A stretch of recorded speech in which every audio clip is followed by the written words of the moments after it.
Have you ever felt the room grow uncomfortably quiet when you walk in? Or noticed your grandchildren suddenly change plans, avoiding time together? Maybe conversations with family and friends fade into silence, leaving you wondering what went wrong. The truth is, certain habits that creep in with age can quietly damage our relationships, often without us realizing it. They're not just small quirks. They're ugly, aging habits that everyone around you notices, but no one dares to say out loud. Today, I'll uncover 6 of these habits that can silently erode your social dignity and connections, and I'll share simple, immediate fixes you can start using to turn things around before it's too late. These habits are rooted in changes we all face with age, but the good news is they can be reversed with practical steps that restore respect and strengthen bonds with loved ones in just a few weeks. The first ugly aging habit is repetitive storytelling and outdated references. It happens when you find yourself sharing the same stories again and again, thinking they're captivating, while others nod politely, their eyes glazing over. That isn't true engagement. It's silent disconnection. It's often a polite facade. Behind those courteous smiles, people may be silently thinking, "This is the 6th time I've heard that fishing trip story from 1982. And they won't tell you. They'll just sit through it, until eventually, they stop showing up. This isn't just a personality quirk. It's grounded in science. Neuropsychologists at Johns Hopkins University have shown how aging changes memory consolidation. Dr. Amanda Reynolds, a leading memory researcher, explains that as we age, neural pathways linked to long-term memories grow stronger, while new experiences struggle to take hold. By the time we reach 70, the brain often favors older, well-worn memories, making them feel fresh to the storyteller, even if listeners have heard them countless times before. This leaves many older adults unaware of their repetition, caught in a loop they can't see. The painful part is that people rarely confront you about it. Instead, they quietly disengage, and you're left wondering why invitations have stopped.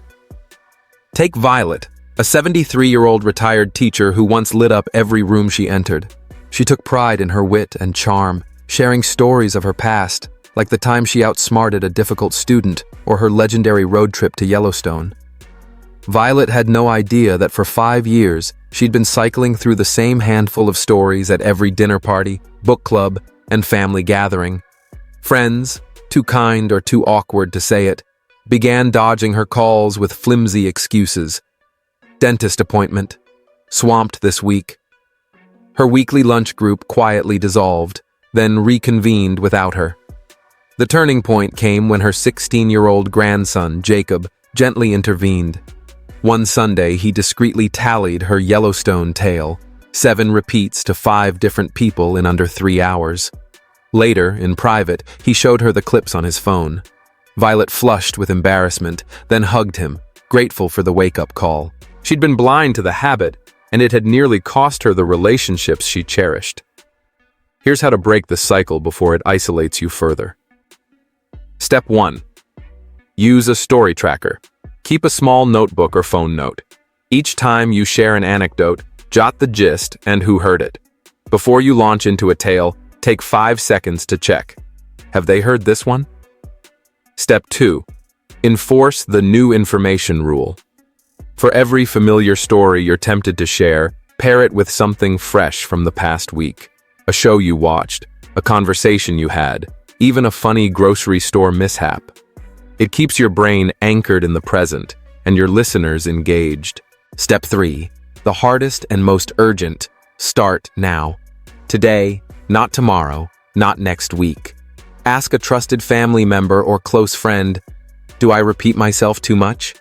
Yes, it feels vulnerable, and yes, the answer may sting. But that moment of discomfort is nothing compared to the slow, silent drift of people pulling away. Are you brave enough to pick up the phone and ask right now? Habit 2 is neglecting personal hygiene and appearance. This one may be the most insidious of all, letting yourself slide in ways everyone notices but you don't. It's the kind of habit that quietly pushes people away. leaving you confused about why they keep their distance. Maybe it's a trace of body odor you can't smell, a food stain on your shirt you never spotted, or hair left uncombed for days. This isn't about vanity, it's about dignity. The cruel twist is that science shows age-related sensory decline makes it almost impossible to catch these slip-ups yourself. The American Geriatric Society reports that our senses dull over time, with steep drops starting after age 60. Dr. Lawrence Chen, director of sensory studies at Columbia Medical Center, puts it bluntly. By 65, most people have lost about half their olfactory receptors, the very cells that let you smell yourself. Vision also weakens, making it harder to spot small details like a smudge on your collar or a tear in your sleeve. Add in subtle memory lapses, and daily routines like showering or checking the mirror can quietly slip through the cracks, without you even realizing it. The result is that you may be walking around with issues that scream to others but barely whisper to you, if you notice them at all. Take Howard, a 78-year-old widower who couldn't understand why his once affectionate grandchildren no longer rushed in for hugs. During visits, they sat farther away on the couch, their conversations shorter and more strained. His daughter-in-law, Amanda, agonized for months over how to bring it up. She noticed the stale odor clinging to his sweaters, the yellowed stains on his shirts, and the unruly tufts of hair he no longer cared to comb. Finally, during a family barbecue, she snapped a candid photo and showed it to him. "Dad, look at this," she said gently, sliding the picture across the table. Howard stared in shock. He hadn't seen the mustard stain from last week's lunch or realized he'd been wearing the same outdated jacket daily since his wife passed 3 years earlier. Without her quiet guidance, he had lost the ability to monitor himself. The revelation crushed him, but it also lit a fire to change. You can reclaim your dignity with a few deliberate steps, starting today. First, set a daily alarm on your phone labeled Dignity Check. When it rings, spend 3 minutes in front of a well-lit mirror. Look for stains, wrinkles, or ill-fitting clothes, and give your hair a quick fix. Second, schedule a doctor's appointment to discuss sensory decline that often comes with age. Ask directly, "Do I need to bathe more often?" Or, "Are my current products strong enough?" Third, place small reminder notes where you'll see them. On your bathroom mirror, by your bed, saying things like, "Shower today," or "Check shirt." As short-term memory fades with age, these cues can make all the difference. Finally, and most importantly, recruit a dignity buddy, a spouse, a trusted friend, or a child who will give you honest feedback. Tell them, "I need you to let me know if something's off. Don't spare my feelings." It's humbling, but it's the best shield against silent embarrassment. Can you really afford to wait another day, wondering what others are too polite to say? Habit 3. Excessive complaining and negativity. This destructive pattern can slowly poison even the warmest relationships. Constantly pointing out flaws, dwelling on how the past was better, or lamenting that the world is in decline may feel harmless in the moment, but it gradually pushes loved ones away. Studies show this negativity wears down even the most devoted family members, eroding bonds that may take years to rebuild. A groundbreaking study from Harvard psychologists revealed that constant complaining doesn't just sour moods, it rewires the brain. Negativity becomes addictive as venting releases dopamine, making the habit self-reinforcing. Dr. Rebecca Thornton, a leading gerontology expert, highlighted a sobering truth in her research. The strongest predictor of social isolation in older adults isn't frailty, distance, or money, it's persistent negativity. Her findings showed that while families willingly adapt to age-related issues like hearing loss or mobility decline, non-stop complaints trigger subconscious avoidance. Over time, visits shorten, calls grow rare, and emotional ties weaken. Take Elma, a 71-year-old retired postal worker. Once surrounded by 15 relatives at lively weekly dinners, he slowly found himself eating in silence, with only his wife. Puzzled, he asked his son why gatherings had faded. To make the point clear, his son recorded a dinner conversation. In just 1 hour, Elma had complained about 27 different things, from politics and weather to bad diner service and his aching knee. The tape revealed what Elma couldn't see. His negativity was driving everyone away. When he watched the recording, he was stunned. What began as occasional critiques had become a drumbeat of negativity, turning him from a source of joy into a source of dread. The shift was slow, and he never saw it, until it was right in front of him. To break this pattern, act now with a simple positivity reset. First, use the complaint counter. Keep a coin, pebble, or paperclip in your pocket. Each time you catch yourself complaining, move it to the other pocket. At day's end, count the transfers. This tiny ritual makes the habit visible and hard to ignore. Second, practice the 3-to-1 rule. For every negative remark, offer 3 positives before voicing another critique. It can be as small as noting the sunshine, praising a kind gesture, or recalling a happy moment. Notice how the room feels when you do. Finally, shift to solution-focused complaining. If something must be raised, pair it with a constructive suggestion, or ask a gentle question. Would you like me to explain more, or should we switch to something more uplifting? That small courtesy can turn friction into connection. Reflect for a moment. What might change in your home if you tried this for a week? How many valuable relationships could be preserved, or even strengthened, by starting these changes today instead of waiting until tomorrow? Habit 4 is inappropriate boundaries and oversharing. This damaging behavior often slips into conversations unnoticed, leaving others uncomfortable or embarrassed, even if they never say it aloud. As we age, it becomes more common and quietly strains relationships, creating distance that only grows with time. Research from Stanford University's Aging Center sheds light on why this happens. The prefrontal cortex, the part of the brain that governs impulse control, social filtering, and boundaries, naturally weakens with age. Dr. Michael Harrison, a leading neuroscientist, explains that this decline isn't about character flaws, but a biological shift. With awareness and intentional effort, it can be managed. His team's findings revealed that over 80% of adults past 65 regularly overshare personal details, medical issues, finances, or intimate stories, that younger generations often find awkward or intrusive. Take Beverly, a 68-year-old retired nurse, for instance.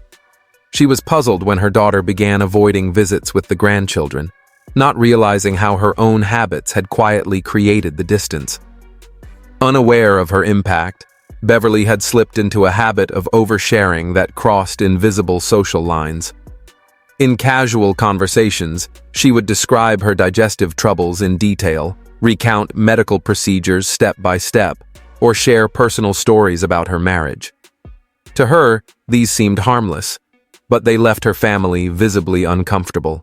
The breaking point came at her granddaughter's 8th birthday party, when Beverly launched into a vivid description of her latest colonoscopy, complete with commentary about the preparation.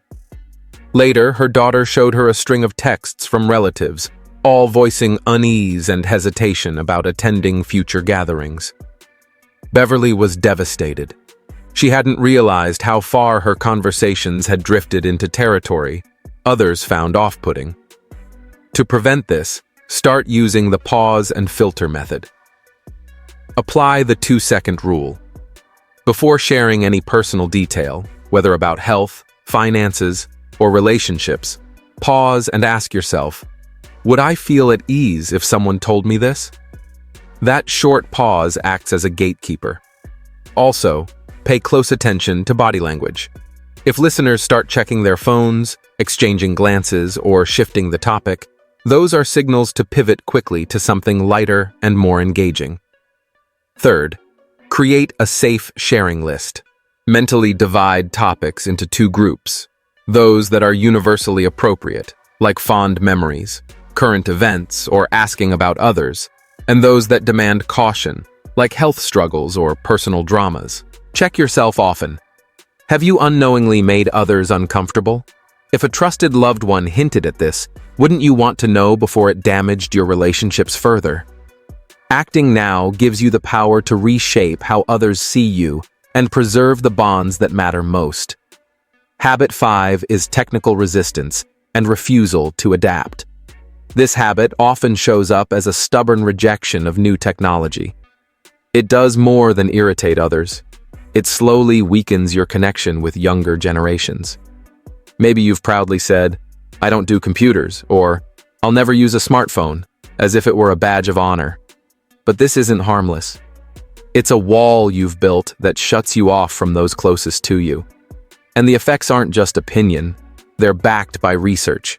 Studies from MIT's Age Lab clearly show that adapting to technology plays a direct role in strengthening cross-generational relationships.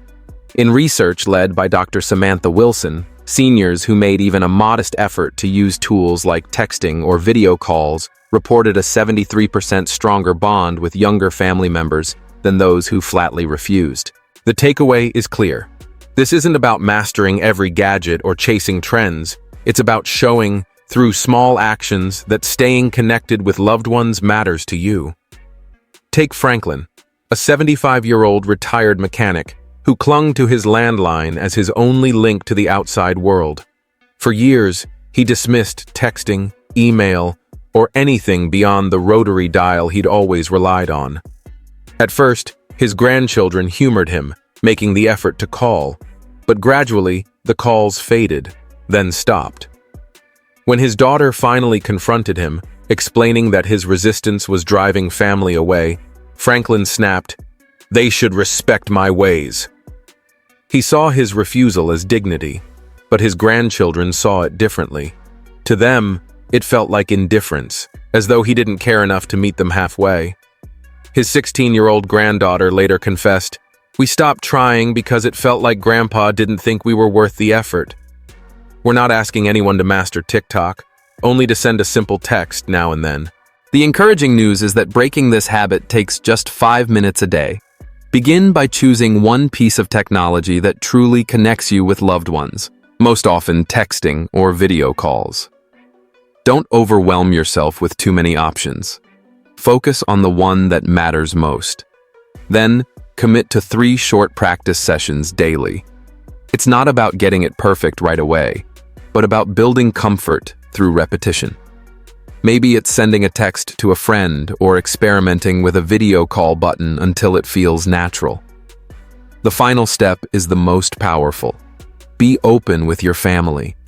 Say, "I'm learning this because I want to stay close to you, and I may need your patience while I figure it out." That honesty shows love, and it will mean more to them than you realize. Imagine their reaction if you sent that message today. Wouldn't they be touched?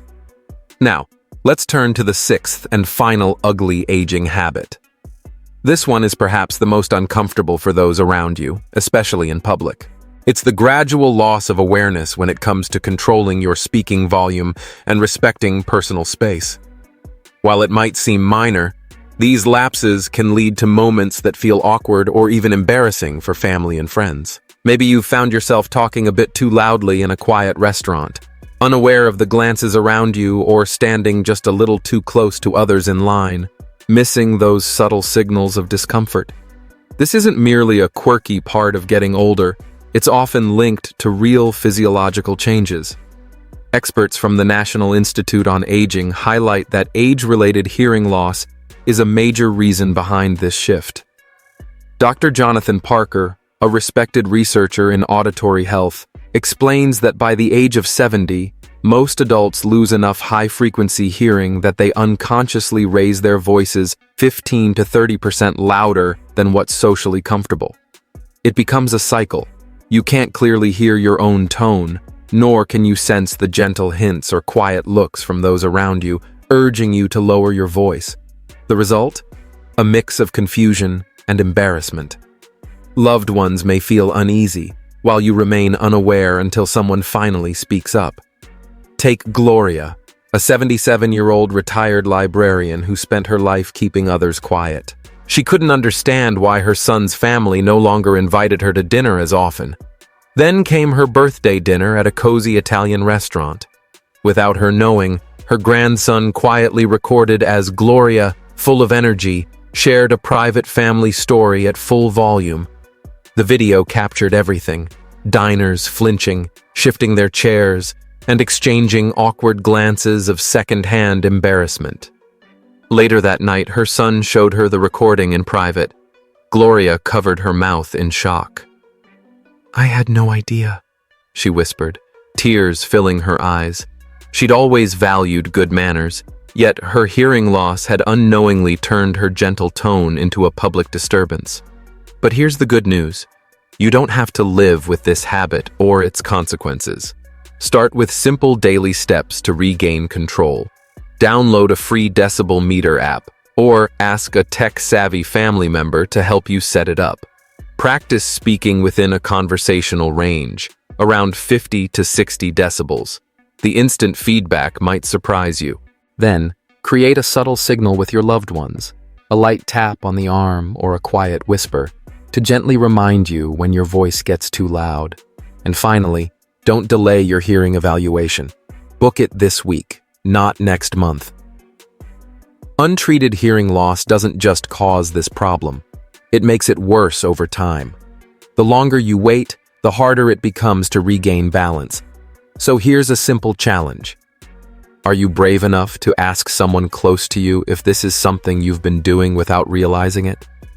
Their answer might sting a little, but it could be the honest wake-up call that prevents your next family gathering from becoming another uncomfortable moment. And there you have it. The 6 ugly, aging habits that may be quietly distancing you from others, from repetitive stories to speaking too loudly. The good news is, there are clear, practical steps you can start applying today. Just like Stanley, who rebuilt his relationships in only 3 weeks, you too can regain the respect, warmth, and connection you truly deserve. Take a moment to reflect. What have you learned today? Which habit are you ready to change first? Remember, small steps taken today can lead to a healthier, happier tomorrow. Wishing you good health, peace, and happiness always. And don't forget to subscribe to my channel, Healthy Aging Blueprint.